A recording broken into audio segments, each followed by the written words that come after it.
এতিয়া সিহঁতি ইয়াক মাৰিলে দেই, মাৰি কিনে ক্ষমা খুজি দিলে। আজি ৰাইজে ক্ষমা খুজিলে কাৰণে মাৰি ললে। কাইলৈ কিন্তু আমি যদি সিহঁতক মাৰো ন, তেতিয়া কিন্তু আমি ক্ষমাহে খুজি দিম আৰু একো কৰিব নোৱাৰিব। বেংগলীয়ে হওক, বিহাৰীয়ে হওক, মানুহে যিয়ে নহওক, অসমৰ জাতীয় সাজপাৰ পৰিধান কৰি অসমৰ জাতীয় সংস্কৃতিক কিবা অনুষ্ঠান প্ৰতিষ্ঠান চলি থাকোতে কোনো ব্যক্তি অসমীয়া হওক অনাসমীয়া হওক যিয়ে নহওক অপদস্থ কৰাটো কাৰো অধিকাৰ নাই। সেইটো অনাগত দিনত কেতিয়াও নহ'ব। এখেতলোকে যেতিয়া মাপ খুজিবই, তোমাৰ মাপ খুজিলে যে ক্ষমা কৰিব লাগিব।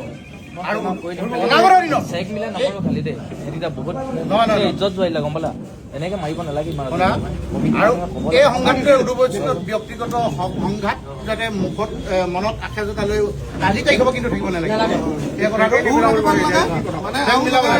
তোমাৰ ছাত্ৰত নহয়, তোমাৰ ব্যক্তিগত ছাত্ৰত চাবুৱাবাসী আহিছে, চাবুৱাবাসী ছাত্ৰত তুমি চেক মিলাব পাৰিব লাগিব।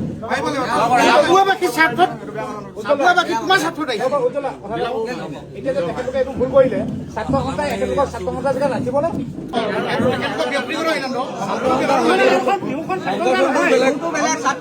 সংগঠনটোৰ ভিতৰত আমি কি কৰো কি নকৰো নিশ্চয় এইবিলাক মোৰ ভুল হৈছিলে, আৱেগিক হয়, এইখিনি কৰা হ'ল। তাৰ কাৰণে মোক যদি পাৰে আমি বহুত দুখিত আৰু মাফ কৰিব।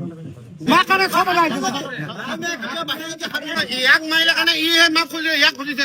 এতিয়া আমি চাবুৱাবাসী হেৰি হৈছো, এতিয়া চাবুৱাবাসী মাফ খুজিব লাগিব। আৰু ইয়াৰ পৰা কৈছো যে এইবিলাক অহাৰ কাৰণে যি অপ্ৰীতি সৃষ্টি এটা হ'ল, ঘটনা সৃষ্টি হ'ল, তাৰ কাৰণে মই চাবুৱাবাসী ক্ষমা বিচাৰিছো আৰু কথা দিছো অনাগত দিনত এনেকুৱা কেতিয়াও এনেকুৱা ধৰণৰ ঘটনা নহয়। তাৰ কাৰণে মই ৰঙালী বিহুত যিটো ঘটনা হ'ল তাৰ বাবে আমি বহুত দুখিত। আমি চাবুৱাবাসী ৰাইজৰ আগত ক্ষমা বিচাৰিছো।